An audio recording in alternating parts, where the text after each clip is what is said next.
Bonjour toi. Oui toi. Toi qui sens qu'il va y avoir du changement dans ta vie, et je ne parle pas d'un gros monsieur orange qui a décidé un petit peu de faire de gros caprices et qui semble être venu d'une autre planète. Ce nouveau numéro est fait pour toi. Aujourd'hui, dans ce numéro consacré aux sorties du mois de mars, que dois-tu absolument voir dans les salles? Projet Dernière Chance.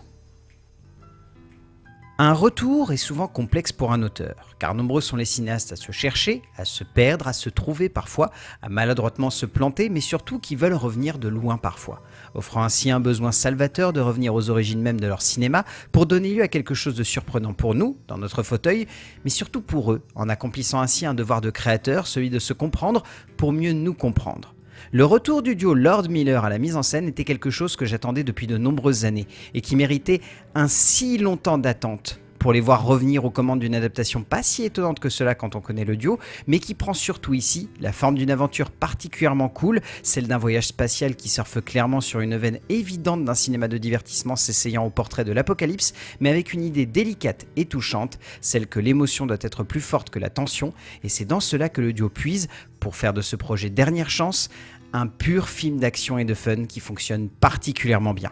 En commençant par une écriture qui, je dois l'avouer,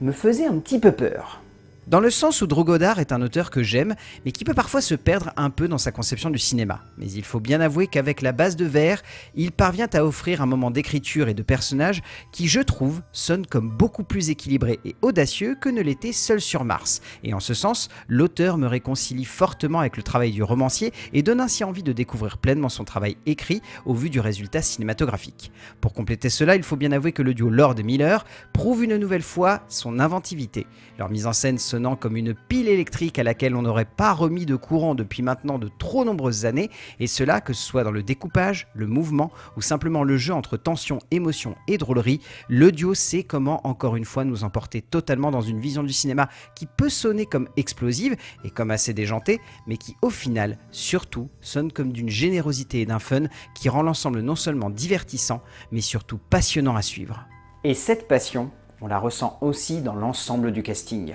Et là, on ne peut que saluer un ensemble particulièrement entraînant dont ressortent Sandra Hüller, l'actrice démontrant son talent même au sein d'un énorme blockbuster, James Ortiz, tout simplement hilarant dans un rôle que l'acteur sait transcender avec brio, mais surtout Ryan Gosling, qui encore une fois, malgré toutes les critiques que l'on peut lui balancer, prouve qu'il sait jouer sur de nombreuses cordes pour faire de son personnage un véritable et passionnant héros de cinéma malgré lui. Bon Dieu que ce retour est cool. Je m'attendais à un bon moment, mais je ne m'attendais pas à ce que les deux cinéastes parviennent aussi bien à transformer l'essai pour nous offrir une œuvre qui, non contente de sonner comme un moment d'émotion et d'action à la hauteur de sa promesse, sonne également comme un vrai retour en force pour un duo de cinéastes qui n'a cessé de passionner les cinéphiles avec leurs nombreux projets avortés, mais qui, au travers de ce nouveau passage derrière la caméra, démontrent leur maîtrise du divertissement, leur justesse de création et surtout le plaisir qu'ils ont de nous emporter dans des aventures hors du commun. Vous l'aurez compris, donc foncez voir Projet Dernière Chance. C'est un film divertissant, prenant, amusant, entraînant, tout ce que vous voulez